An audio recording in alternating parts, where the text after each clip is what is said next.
So let's get started here. Hello, my name is Lisa Rutledge. I'm a registered dietitian. I've been working in the city of Montreal for about 10 years now as a registered dietitian. And for those of you who don't know me, I work in private practice right now. And my specialties in nutrition, they include working with people who have eating disorders, people who are trying to manage their weight, people who have heart disease, and as well as diabetes.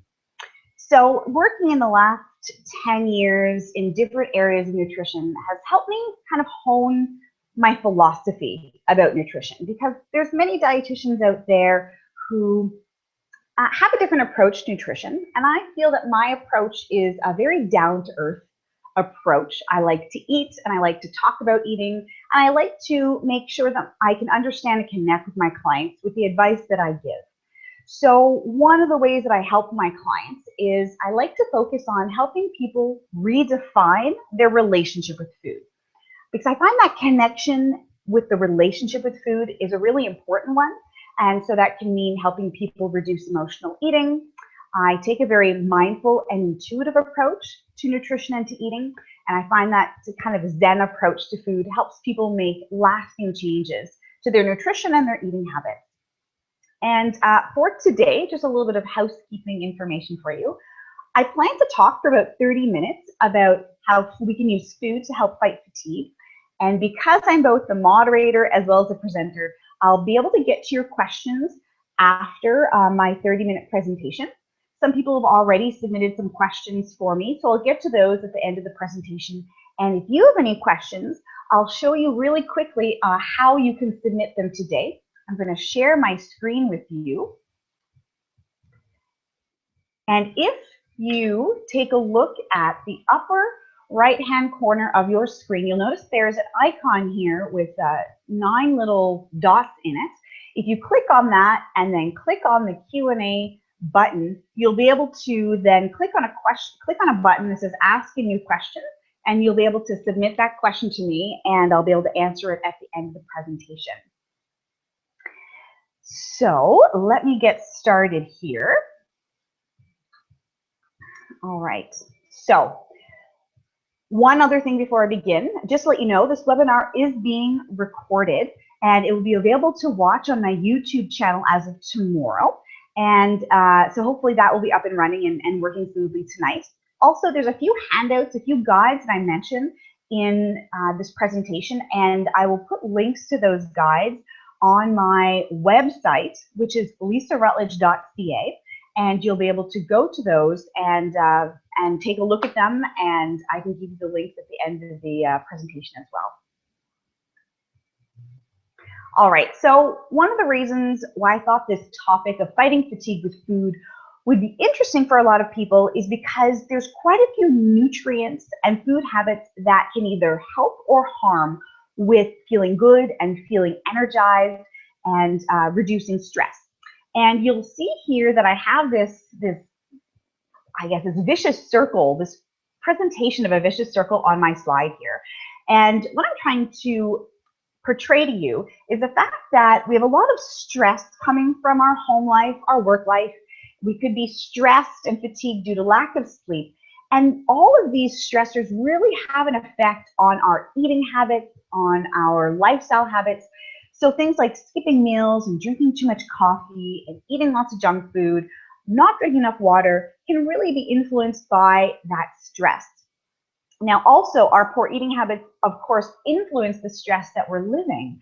So to take a look at this, we have to look at, I guess, both sides of the coin, is that our poor eating habits increase our stress, and our stress levels can increase our poor eating habits. So hopefully you'll be able to walk away today and have some really down-to-earth information about how to fight fatigue using food. So let's jump right into it. So we can fight fatigue using food by eating more of the nutrients that provide sustainable energy. We can also fight fatigue by avoiding eating too many of the nutrients that zap our energy levels. We can fight fatigue by accurately timing our meals, as well as ensuring that our meals are well balanced. And this is where I'd like to get started. this is where I'd like to kind of start talking about the nitty gritty. Well-balanced meals. One of the things that's important to understand that I'd like to take a minute to explain is this idea of how blood sugar levels throughout the day coincide with energy levels.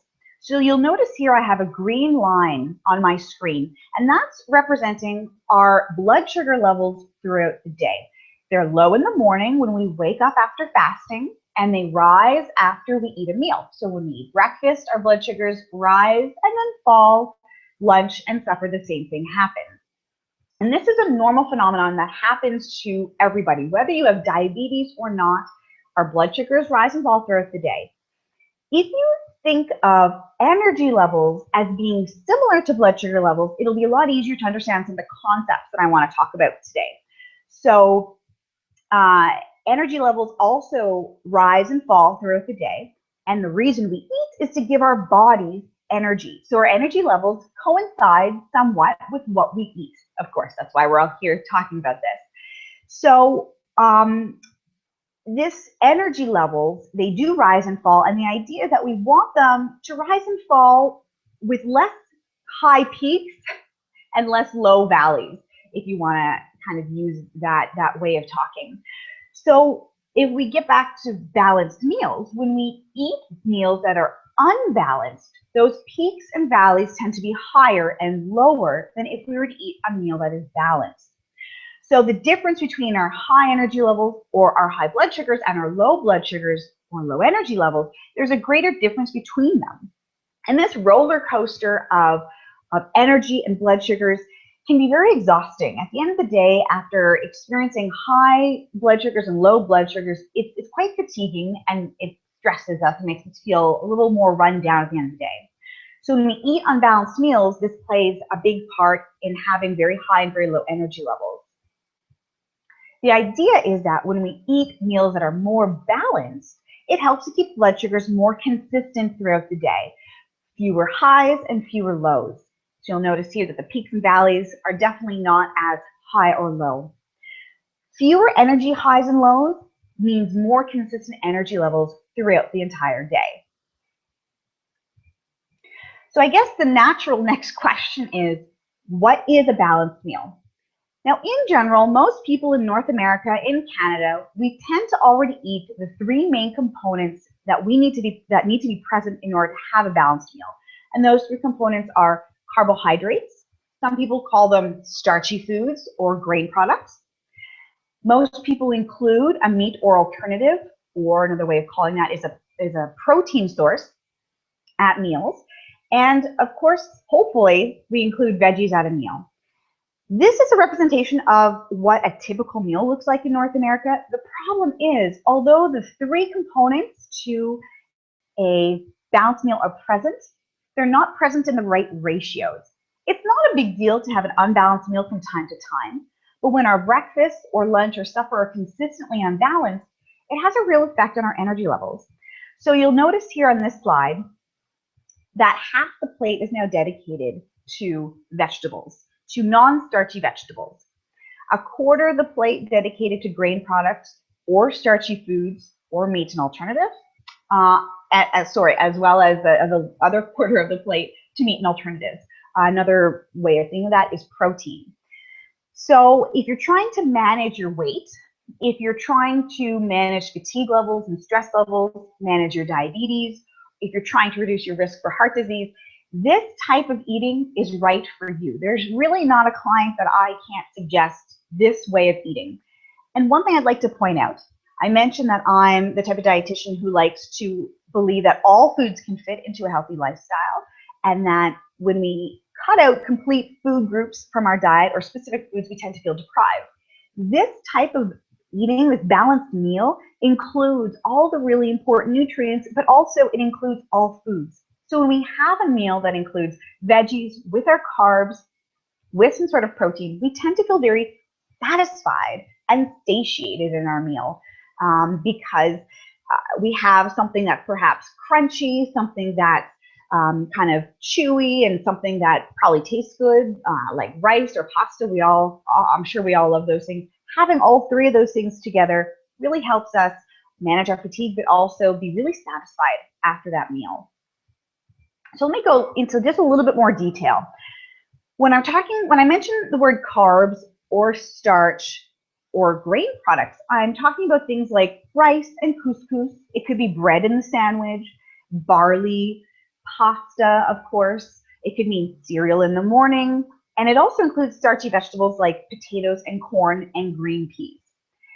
When I mention protein or meat and alternatives, that's a little more obvious. I'm talking about things like chicken and beef and veal, but also things like eggs and nuts and fish and beans, so things like chickpeas and lentils. And also, not to be forgotten, there's a lot of the dairy products, so things like milk, whether it's soy milk or cow's milk, yogurt and cheese, those contain a lot of protein. So I put those in that same category as the protein category. And of course, when I talk about fiber or vegetables, I'm talking about the non-starchy vegetables. Things like broccoli and cabbage, carrots, asparagus. This list is not exhaustive, so there's many, many more that can be on that list. The idea is that you have a little bit of variety. And if you're not wanting to eat a lot of veggies, I recommend starting with the ones that you like the most and finding a good recipe or some interesting ways to include them more often. So let's take a really quick example of how to balance out a meal, because any meal can be balanced. It just may have to include a few adds of foods or rebalancing of the ingredients. So let's take an example of spaghetti with tomato sauce. If you've ever been to university or been on a university student budget, I'm sure you've had a lot of spaghetti with tomato sauce.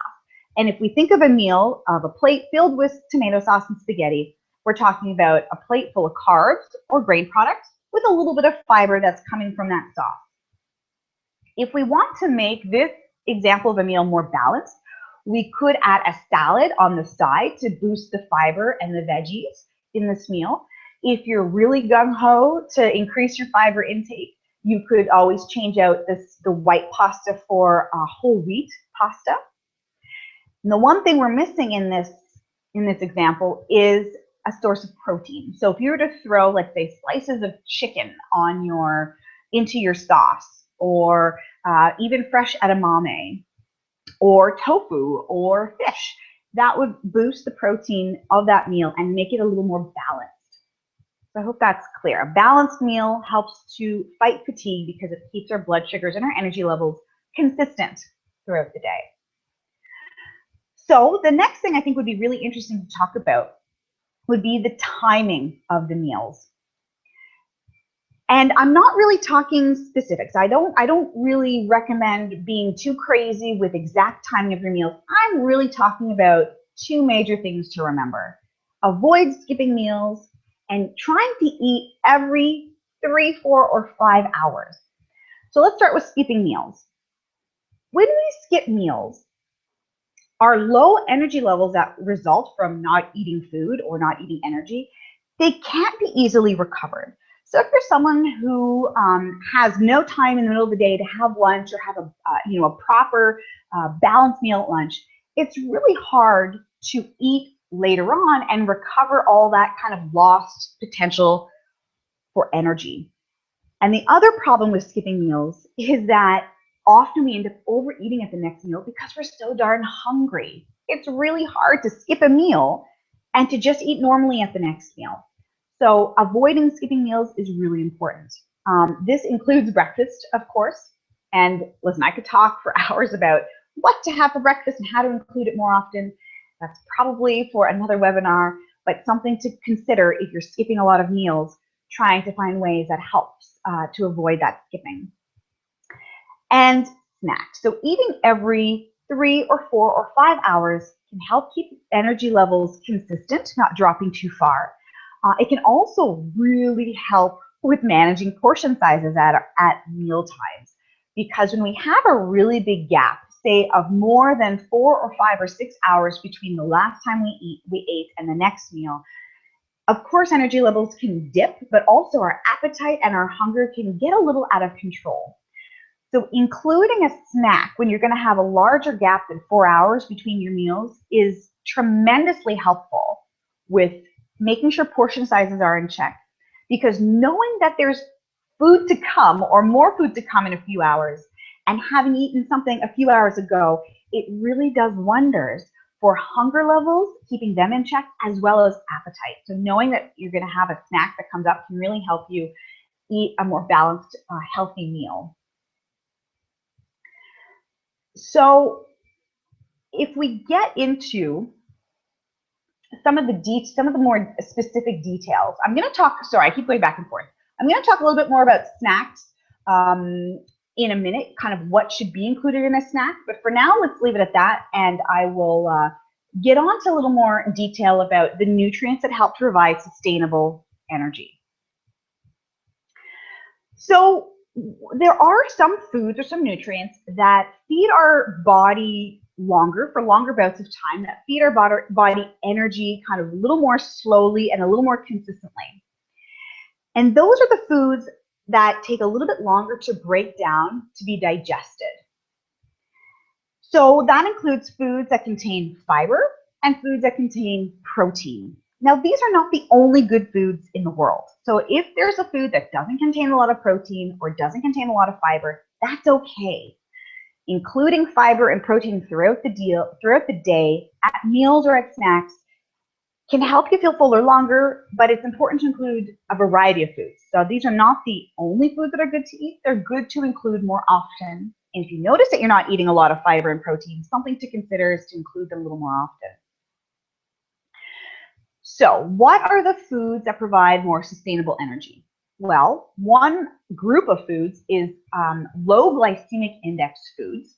And those tend to be foods that are high in fiber and have a little bit of protein in them. We also spoke a little bit earlier about that. Foods containing protein help us feel fuller longer, and we'll get to that, as well as water. So the foods or the nutrients that help provide sustainable energy are low glycemic index foods, foods that tend to contain protein, as well as water. So let's start with low glycemic index foods. So low glycemic index foods are foods that are digested slowly and therefore raise blood sugars more slowly. And if we go back a second and we remember those graphics that I showed you about energy levels and blood sugar levels having more highs and lows throughout the day, low glycemic index foods help us to have more consistent energy throughout the day. Here's another kind of graphic that might help you understand this. High glycemic index foods spike our blood sugars higher, and thus we tend to have more of a rapid fall in blood sugar because we've had that spike. Whereas low or medium glycemic index foods, they tend to raise our blood sugars more slowly, and they're followed by a more gradual fall in blood sugar. So rather than a blood sugar high and a crash, they help us keep our blood sugars more consistent with fewer highs and lows and fewer crashes. So I believe it was, I'm trying to remember, somebody asked me a question. It was Yekaterina who had asked me a question she'd emailed me a question the other day asking about good carbs versus bad carbs. She wanted to know what carbs are good to eat. Well, first of all, before I get into the glycemic index and all these foods, let me just say that there's no such thing as good and bad foods, or I believe there's no such thing as good and bad foods. There's only foods to eat more of and foods to eat perhaps less often.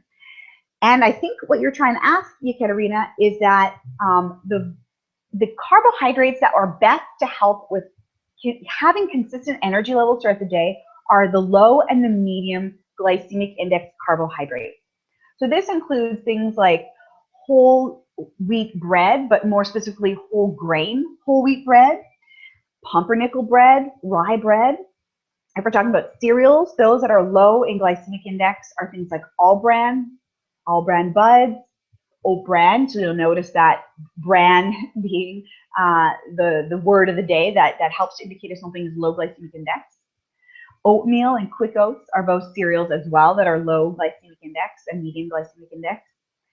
Grains like barley and bulgur, and even pastas in there, and parboiled rice, as well as brown rice or basmati rice and couscous. Those are also low to medium glycemic index, as well as things like sweet potatoes, yams, regular new potatoes or white potatoes, popcorn's in there, and legumes. So those are things like lentils and chickpeas.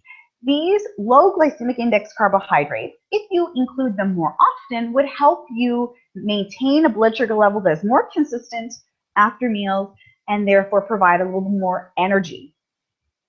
A few grains that are not on this list are quinoa, buckwheat, amaranth, and soba noodles. So if you're looking for a few ways to replace some of those higher GI foods with lower, this is a list that might be useful to you. This list is not exhaustive. There are other foods, and I'll give you a few websites that might help you kind of search if the foods you're eating are low, medium, or high glycemic index.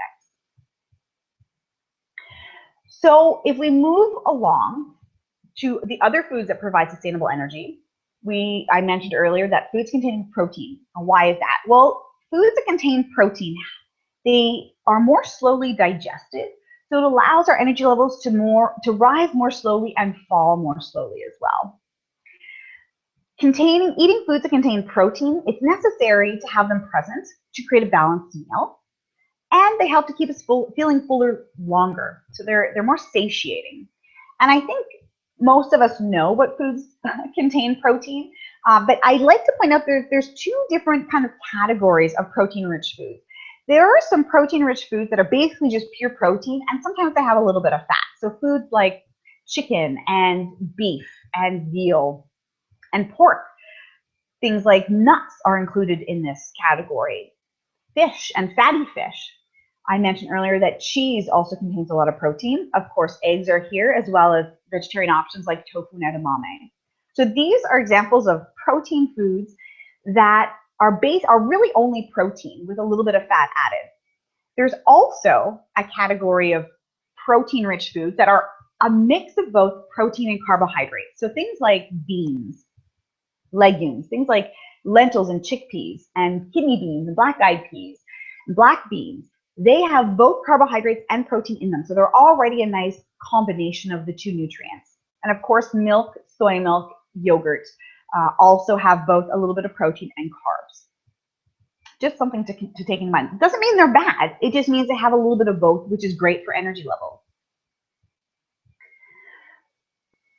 One thing that a lot of people ask me about is protein, and should I have it at every meal? Should I have it at every snack? Well, we talked earlier about how having a balanced meal includes protein, so I would recommend that when you're eating breakfast, lunch, or supper, make sure to include a food that is rich in protein.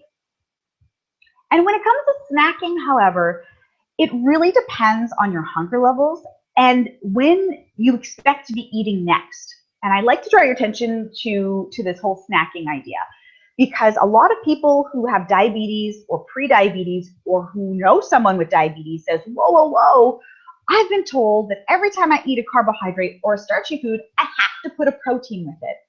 And that is not necessarily correct. If every time we had a snack, we had to include protein with it, that would probably lead to a lot of people gaining a lot of weight, a lot of people eating more than they need. So if you do have diabetes and your blood sugars are uncontrolled, including a protein with snacks may help. But if your blood sugars are well controlled and you're not that hungry, you might want to consider, do I really need to include that protein? So let's go a little bit more into detail about that. So if you're really hungry and it's snack time, including a half portion or a whole serving of protein or meat and alternatives could help you deal with that hunger and allow your energy levels to be a little more consistent and long-lasting to your next meal. If you have a long time between now and when you're supposed to eat next, so if dinner is a late dinner tonight, it's 4 o'clock or 3 o'clock in the afternoon, and you know dinner's not going to be till 8 o'clock, you might want to consider adding a protein, a serving or half a serving, to your snack in the afternoon. But this is by no means something you absolutely have to do. Because if we have a serving of meat and alternatives at breakfast, at lunch, and at supper, we have what we need for the day. We don't have to worry too much about snacks. But if we're really hungry or we have a long period of time between our snack and our next meal, it's something to consider. It helps us feel fuller longer, and it helps us maintain those energy levels. All right, so what about the third nutrient that helps provide sustainable energy? I'm talking about water and avoiding dehydration. So why is this a big deal? Well, dehydration can make us feel tired and listless fatigued and inefficient. So making sure that we're well hydrated is important. This can include drinking things like soda water, things like seltzer water or Perrier. It especially includes things like decaf coffee and tisanes or herbal teas or decaf tea. It can, however, include caffeinated beverages.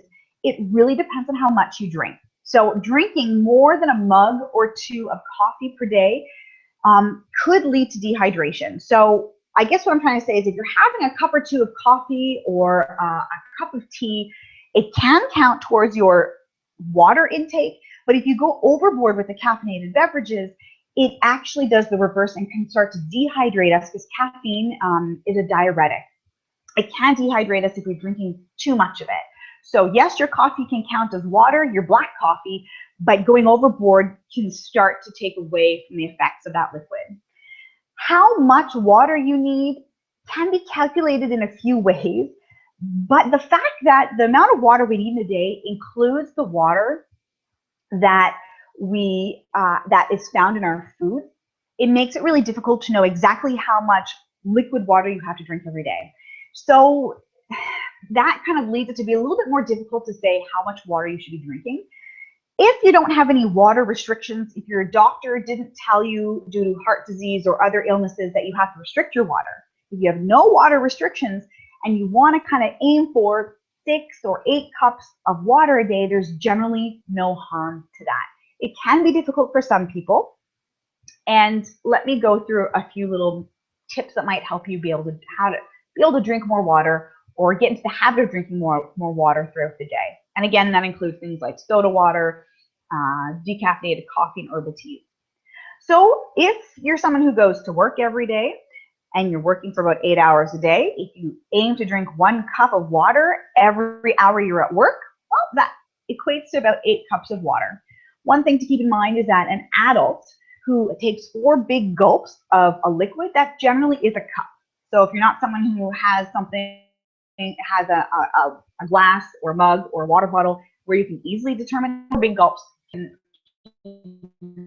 really be a way to estimate about a cup. You could set a time goal, so to aim to drink a bottle of water before lunch or a bottle of water before you go home would be one way to try to get all that water in. You could set a timer. Personally, I need to keep something within close reach to me, so whether it be a glass or a bottle at my desk within reach.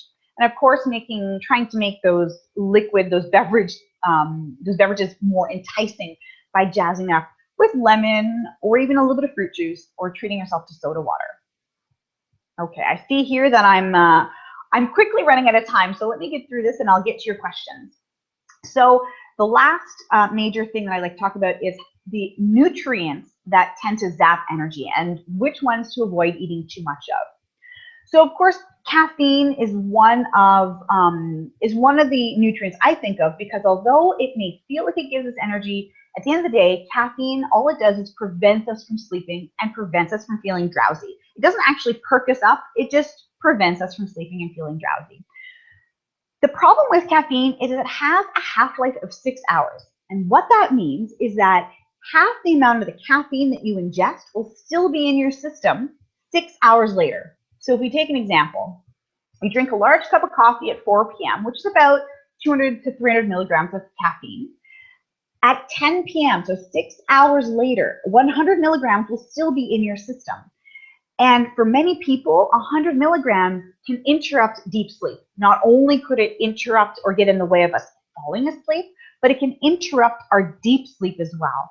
So being really aware of when is the last time you have coffee and switching it out in the afternoon might be something to consider if you're having a hard time waking up feeling very tired.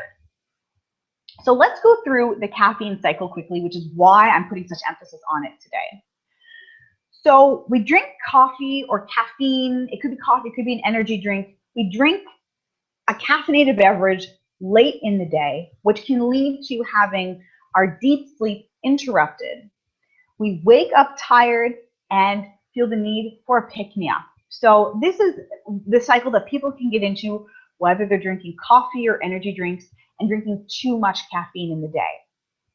So When I mention energy drinks, I'm talking about things like Red Bull, Monster, Guru. Not sure if anybody out there drinks those things, but they definitely have caffeine and a lot of natural products that have caffeine-like stimulants, or a stimulant that is very much like caffeine. So it's used in these energy drinks to really boost the stimulating effect of these drinks.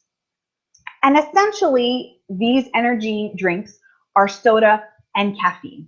Basically, think of it taking a Coke and adding some caffeine to it. They're simple sugars with caffeine added to some fizzy water.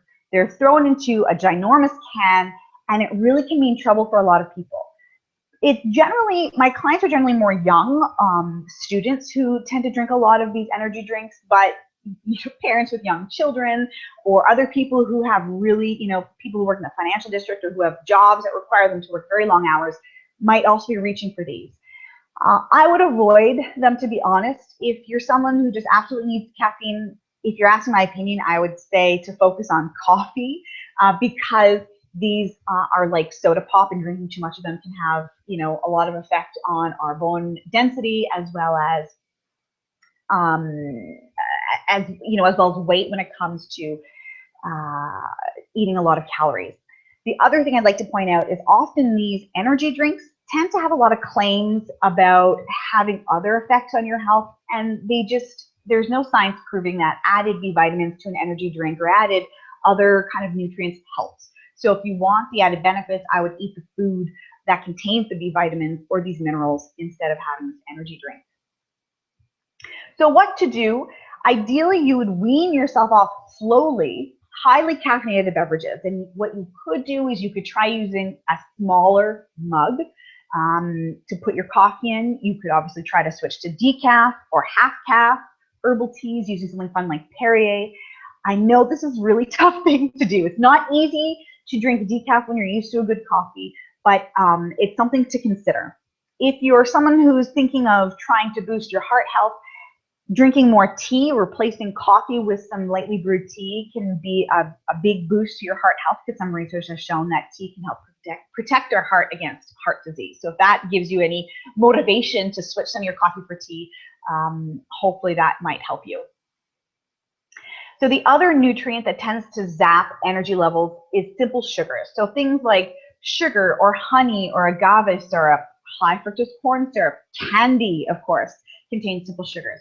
They don't contain a lot of fiber, so they're digested quite quickly, and that leads to very kind of quick energy, high spikes in energy and in blood sugars, but also this energy is very quick and is not long lasting. So a quick shot of energy generally leads to a quick drop in energy. However, I do not recommend avoiding sugar at all costs, because it's very unrealistic and unnecessary. I've had many clients in my office recently and over the last year saying how much anxiety they have when they start reading labels and trying to avoid sugar. Because I know there's been a few documentaries on CBC and on the Document channel and very popular books saying avoid sugar at all costs. I find that a little extreme. Yes, there's sugar in things like yogurt and fruit and milk and candy, but having a little bit of sugar is absolutely fine. When we run into problems is when we start eating large amounts of these sugar, this candy, to boost energy levels. So some people say, oh, I'm feeling really low energy in the middle of the day. I'm going to grab a chocolate bar and really boost my energy. And that can really backfire. So don't worry too much about sugar unless you're someone who eats tons of it. And if you do, getting to the root of the problem, why am I reaching for all this candy or this simple sugars? And is it an emotional reason? And if so, visit my blog. There's actually quite a few articles there on emotional eating and how to help be a little more zen with food. All right, I tried to speed through that. Let's recap a little bit about what I just talked about. So the foods that combat stress and combat against fatigue are slow digesting, low glycemic index foods and protein-rich foods, but also, for talking more about lifestyle habits, eating regular balanced meals that include protein, fiber, and carbs all together really help to decrease stress and fatigue. And of course, drinking enough water or water-containing beverages is really helpful. And the foods that tend to increase fatigue levels are things like caffeine and simple sugars. All right, so I hope I didn't speak too quickly. Let me get to some questions. Like I mentioned, there's a few people who sent in their questions ahead of time, and Regina was one person who did that. She had a great question. She wanted to know about pre-workout snacks and what are the best pre-workout snacks. Well, there's this really great resource from dairynutrition.ca that I'm going to bring to your attention, and it basically gives you a little bit of information on what to eat before a workout, and it all depends on the time between when you're eating and when you're working out or doing your activity. So the longer period of time we have between the workout and when we're eating, we're going to be able to eat a little bit more. And the idea behind that is when we eat, we need to take time to digest the food. And throughout this whole presentation, I've been talking about eating foods that digest slowly. However, if you're short on time and you're going to be eating something less than an hour or within an hour of working out, you don't want that food to digest slowly. You want it to digest quickly. So if you have a lot of time having a balanced meal, so a meal that contains carbohydrates, a little bit of protein, a little bit of fat from nutritious foods, that can help you be energized for the gym. And if you're eating something closer for like an hour or less than an hour, you're going to want to have something that is easily digestible. So mainly carbohydrates with a little bit of protein and a little bit of fat and a little bit of fiber. When we start eating a lot of fat and fiber and protein, it slows down how fast we digest foods. And before a workout, that's not something we want to do. So here's some examples that dairynutrition.ca gives us. So in the morning, a morning breakfast example, if you're waking up and working out within an hour of eating, something like a fruit yogurt or a smoothie, something that's kind of liquidy that digests more quickly would be a great option. If you have a little bit more time, some examples in the afternoon would be to have, a sandwich. And again, in the afternoon, if you have not a lot of time, something that's carbohydrate based, like a cereal bar, or again, a fruit yogurt could be a great option because it has that carbohydrate from the milk in the yogurt as well as from the fruit. So I hope that answers your question, Regina. Connie had emailed me and asked me a great question. She asked me, what are the 3 healthiest foods you can buy on a budget? And it's really hard to boil it down to 3, but I did my best for you, Connie. I think that eggs is one of the 3 healthiest foods you can buy on a budget. They're super cheap. They keep for a very long time in your fridge. You can cook them up ahead of time. You can make little mini quiches with them, little mini egg muffins, and freeze them. I think they're really easy to buy, easy to store, and are packed with protein, packed with vitamin A and other nutrients.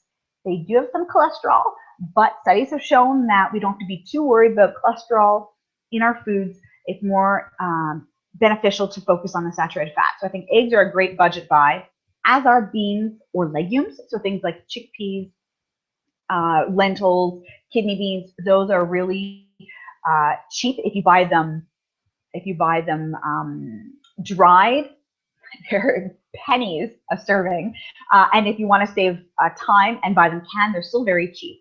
Beans or legumes have, like I mentioned earlier, they have a lot of protein. They also have a little bit of carbohydrate and tons of fiber.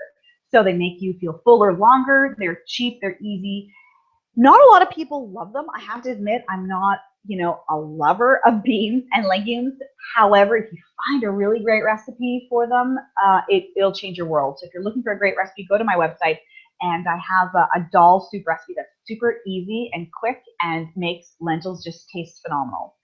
My 3rd healthiest food you can buy on a budget, I'm being a little vague here. My recommendation is vegetables, and either something that is frozen or in season. When we buy foods that are in season, or when we buy vegetables that are frozen, they tend to be a lot cheaper than if we buy things that are off season or some of the more expensive vegetables. So sometimes produce can be expensive, but if you stick to what's in season or what's frozen, it can be a real great budget. And they're packed with nutrients, packed with fiber and antioxidants. Any of them, your favorite one, pick it and eat more of it. So both Connie and Alona had a great question about afternoon snacks and mid-morning snacks. And again, I was put to the test. I was asked, what is one healthy snack that increases energy? The first thing that comes to mind is yogurt. I love yogurt. I think it's delicious and creamy. I love the sweetness. I love how that it can sit in my fridge for weeks and not go bad. And nowadays, I'm really into Greek yogurt. It's not the best, it's not the only yogurt that's available, but I find that it's a great option because it's so packed with protein. It's not the best yogurt, but because of its high protein ratio, or it's more rich in protein than other yogurts, it will help you feel fuller longer. And when you pair yogurt with a fruit, you can even add chia seeds or flax seeds or hemp seeds to that. The fruit adds fiber, it adds a little kick of sweetness, it also adds great flavor, and a little bit of boost of natural sugars that'll help you have high energy levels throughout the entire day. All right, so Bob emailed me a question about B12 and calcium, along with a little bit of information on celiac disease. So I'm going to answer, Bob, your question in two parts, if I may. So the first part, I'm just going to talk about B12 and calcium. So the question was based on eating a mostly plant-based diet. So if you're eating no animal products whatsoever, if you're not eating eggs or milk or cheese or meat, of course, you may be lacking B12 because B12 is only found in animal products. So if you're a vegan or eating absolutely no animal products, you may be lacking. However, if you're someone who does drink fortified soy milk or vegetarian chicken or fake chicken, tofu-based meat and stuff like that, usually they add B12 to it. So check the packaging of your meat and alternatives. The other people who may want to watch out for B12 is anybody who is taking an antacid regularly. So if you're taking something for heartburn on a regular basis and you feel fatigued even after a really good night's sleep or a few good nights sleep, you might want to consider getting a blood test to verify your B12 levels, because we need a certain amount of acid in our stomach to help us absorb the B12 that we eat.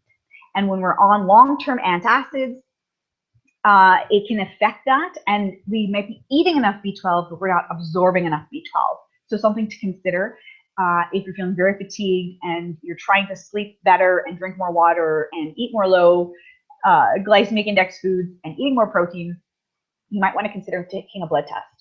The other group of people who might want to consider taking a blood test if they're feeling very fatigued is older adults, so people over 65. I mentioned just a minute ago that our stomach acid needs to be at a certain level in order to help us absorb the B12. And as we age, that stomach acid isn't always at the right level, or our stomach just isn't working like it used to. So a lot of older adults sometimes will get B12 shots or take B12 supplements because their stomach is not producing enough acid to help us break down that B12 that we eat. Again, I suggest getting a blood test. It's not uncommon for older adults to have that as part of a regular blood test. I would talk to your doctor and get a blood test requisition form with B12 included if you have questions about that.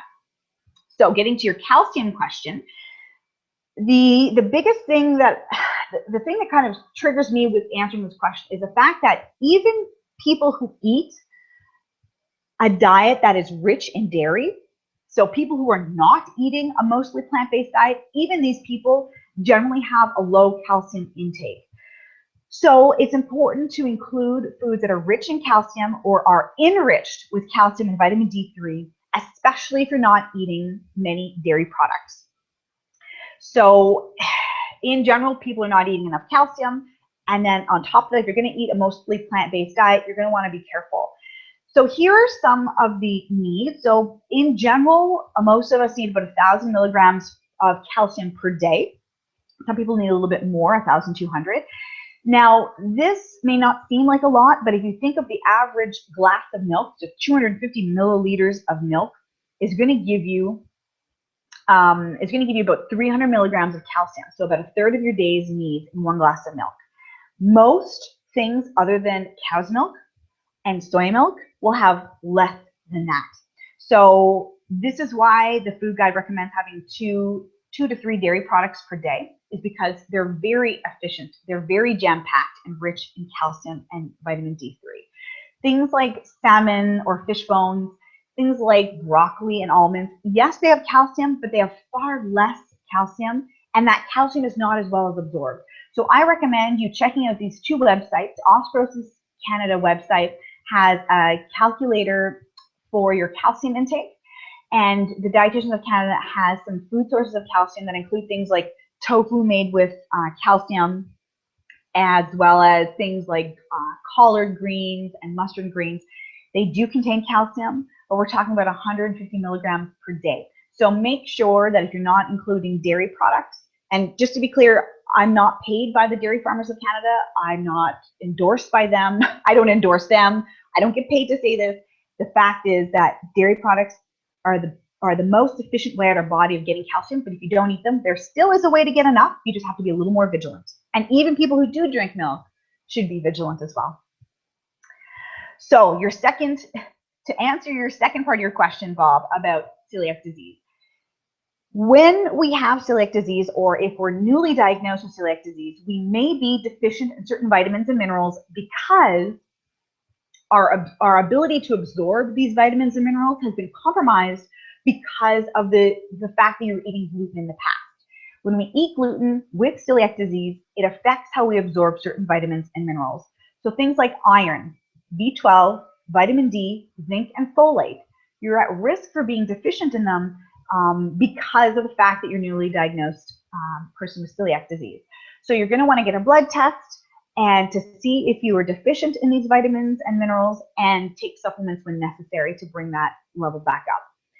As a person with celiac disease, also you're more at risk for having osteoporosis. One, because you may not have been absorbing a lot of calcium while you were on a gluten diet because you didn't know you had celiac disease.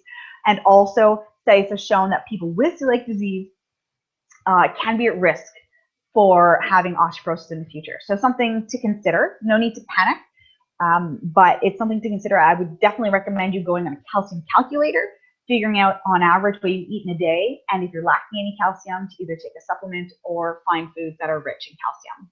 So I hope that answers your question. Alona had a great question about energy bars. She wanted to know if I had a good recommendation for a protein or energy bar that could be used as a mid-morning snack. So I have two ways of answering this question as well.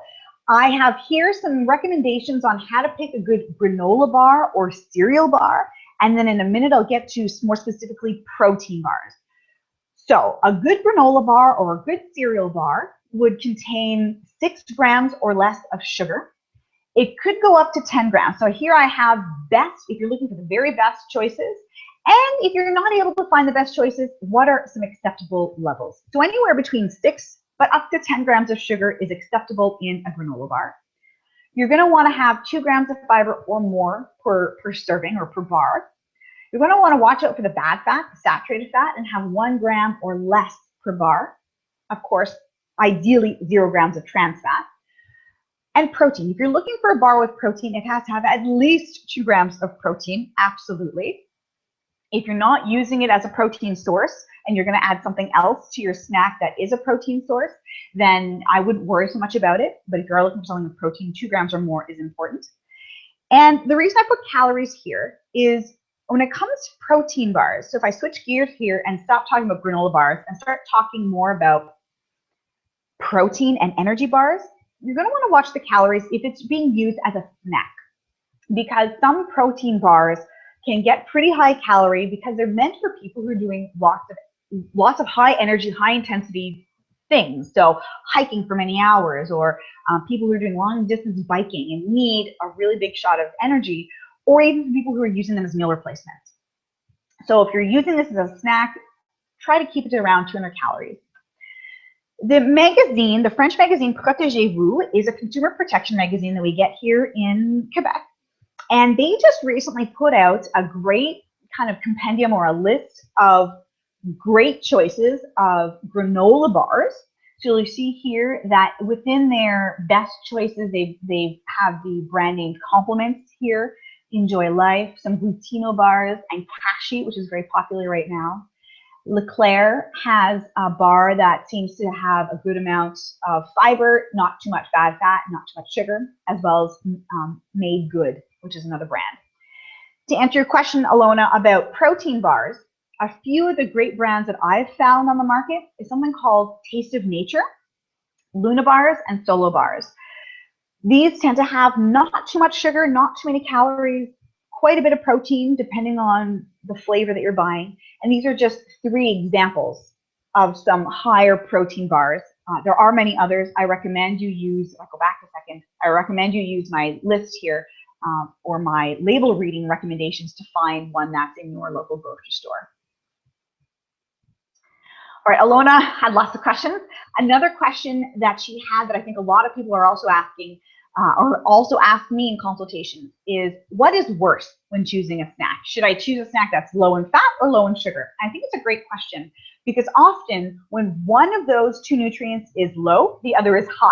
So when we tend to eat low fat food, it tends to be high in sugar. And when we tend to eat foods that are really low in sugar, they tend to be higher in fat. And that's because it requires a lot, the food we're eating requires flavor. And one of the easy ways to get flavor is to have sugar or fat present. I mentioned earlier that I recommend that all foods fit and that having a little bit of everything in your diet is absolutely fine to live a healthy lifestyle. So, in my opinion, a little bit of both is absolutely fine. A little bit of fat and a little bit of sugar in a snack or a cereal bar, it's absolutely fine. And to have both of those present in small quantities, it's very satisfying and it's very satiating. We tend to feel fuller, longer, and when food tastes good, we're much more satisfied and we're much more able to stop after one cereal bar, for example, when it tastes good versus buying something that's really not very tasty but claims to be low calorie. We tend to eat more of that because we're searching for that satisfaction. Of course, when it comes to fat, you're going to want to avoid trans fats and large amounts of saturated fat. So I know I'm being a little bit vague, Alona, with your question, but it's usually one or the other, and having a little bit of both is absolutely fine. So the last question I got via email was John. He had told me that he had undergone gallbladder surgery and wanted to know what he should be eating. And in general, there's not much you can do in terms of diet that helps to prevent gallbladder stones or having gallbladder issues. In general, the best way to eat to prevent problems or even after surgery with gallbladder issues is eat a balanced diet. So have balanced meals, having a variety of all 4 food groups if best.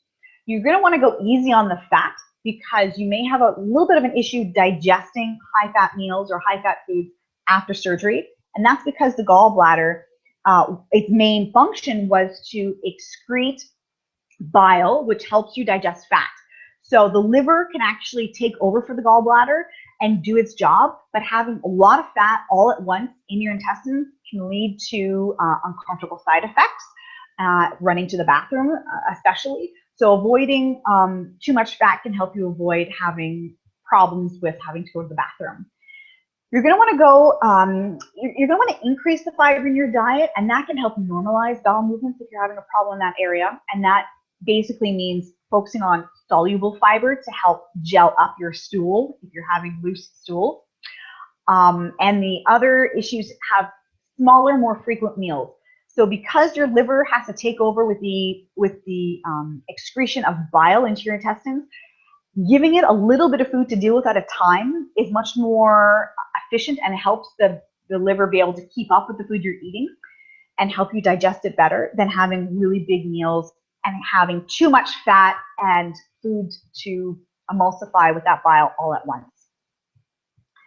So I hope that answered your question, John. You mentioned in your email that you're eating a lower fat diet, and I think that is a great way to go.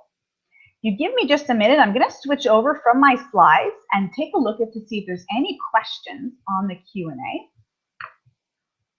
All right, so we have a question from Tara that says, you mentioned we should be eating every 4 hours by including snacks. I heard it was every 2 hours. Does it really make a difference? Is the goal just to eat often and eat balanced snacks and meals throughout the day? That's a great question, Tara, and let me go back so you can see me while I'm talking here. Let's see here. I'm going to stop my broadcast and go back. All right, hello.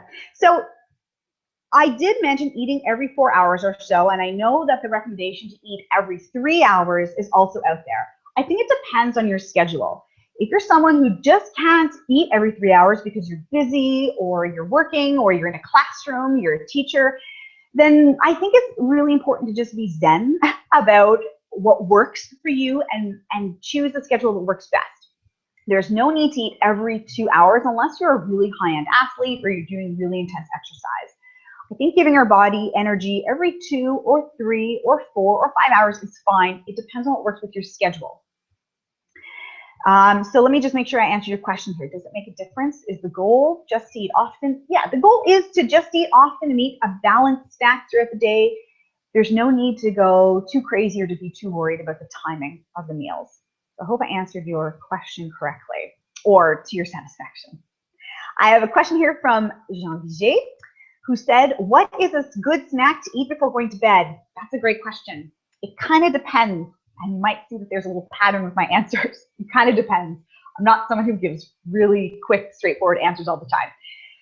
Going before bed, ideally you want to eat something that's not too heavy, because when we have a lot of food, it can lead to reflux or having heartburn before bed. I think that if you're really hungry, like I mentioned earlier, having a mix of carbohydrates and protein-rich foods, so it could be a fruit with a piece of cheese, it could be crackers with some peanut butter. If you're not that hungry, having just one of those things would be fine. If we're talking about diabetes, and a lot of people with diabetes think that they need to have a snack before bed, it really depends. If your blood sugars are stable throughout the night, and you have diabetes and you're waking up the next morning and your blood sugars are fine in the morning, then I wouldn't really change the snack you're eating. If your blood sugars are high in the morning and you have diabetes, you may have eaten too big of a snack before you went to bed. Or something else called, what also could be happening if you're waking up with high blood sugars and you're not eating a big snack before bed, is your body is rebounding and you may want to include a snack. I hope I'm not confusing you, because I'm not doing a very good job of explaining this question. But you might want to consider having a light snack before bed if you're hungry. And it's important to remember how long of a time period is it between the snack you're eating and going to bed, because you only really have to feel full until you fall asleep. So something I always advocate for fruits and veggies. If that's something you like, and having them prepared beforehand is a really easy way of actually eating them in the evening, because in the evening we want something quick and easy, and having something pre-prepared, pre-chopped, pre-washed, like fruits and veggies, can be great. I mentioned earlier that yogurt is both carbohydrate and protein together, whether it could be Greek or whether it be regular yogurt. I think those are great snacks as well. What I'll do is I will put a list of snack ideas on my website. So you can go to www.custom-nutrition.com. I'll put a link up there for you, Jean, and hopefully you'll be able to find a few more snack ideas that might be interesting for you. All right, so a question from Paul is coconut water a good replacement for Gatorade to rehydrate and replace electrolytes? That's a great question. So coconut water is the water that is found not in the coconut flesh, but inside the coconut. When you crack it open, if you've ever cracked open a coconut, there's water that comes out of it. That's coconut water. It's different from coconut cream or coconut milk. Coconut water does have a few minerals, vitamins and minerals. To be honest, I can't off the top of my head say exactly what they are. The problem with coconut water is it may not have the right balance of electrolytes to replace the sweat you're losing after activity. So let me step back for a second and explain that Gatorade is water, simple sugars, and some sodium, which is electrolytes. Sodium and sugar, or sodium and glucose, are electrolytes that we want to replace after doing a lot of high intensity exercise. So in order for coconut water to be a good replacement for that, we have to have a little bit of sodium and a little bit of sugar. And I feel that coconut water may not have the right amount of sodium that you're looking for. What I would do is I would take the coconut water and the Gatorade and compare labels. And I apologize, off the top of my head, I'm not the biggest source of knowledge when it comes to coconut water. So what I'll do for you, Paul, is I'll take a look and I'll perhaps write a little blog post about that, because I think a lot of people are questioning coconut water. One thing I can say about coconut water, it's not the panacea, it's not the answer to post-workout recovery. It may help you replenish some of the liquid that you've lost through sweating and activity. However, after a workout, you're going to want to have carbohydrates with a little bit of protein, because those muscles that you just used during your workout, they need to be re-energized with carbohydrates. And that could mean things like fruit and yogurt or chocolate milk. There's some really great information on dairynutrition.ca about post-workout foods as well. And I'll put that link up as well. So I hope I answered your question, Paul. All right, so what other questions do I have here? A question is grapefruit. I heard that grapefruit or vinegar can burn fat. Does it have to do with their acidity, or does it bear no credibility in the scientific world? That's a great question. Grapefruit, vinegar, I've heard that cider vinegar can help with fat loss too. Unfortunately, there is no scientific proof that vinegar or grapefruit or anything acidic helps to burn fat. I'm not too sure where this myth came from, but it's not true. You could try it. There's probably no harm in eating these types of foods. They probably don't taste very good, things like cider vinegar. There is no scientific basis, unfortunately. So sorry about that. Great question, though. So another question is, I've heard that there is a delay in your brain realizing that you're full. How long does it take for your brain to realize your body is full? That's a great question.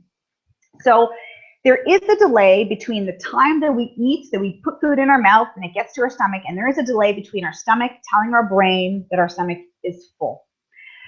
So ideally, it takes about 15 to 20 minutes for that signal in our stomach to get to our brain to say, ding, ding, ding, I'm full, stop eating. So it's best to try to eat slowly, to eat mindfully during our meals, because it does take that old adage that it takes 20 minutes to feel full. It's true. So if you can slow down how fast you eat and eat in a more mindful, intuitive way, you will probably eat less more naturally because your body will realize it's full sooner. So that's a great question.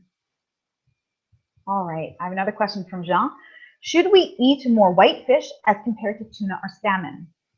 That's a great question. So I think the question is, what's the difference? Or should I be eating more fatty fish like salmon and tuna and mackerel? Or should I be eating more whitefish like haddock and tilapia?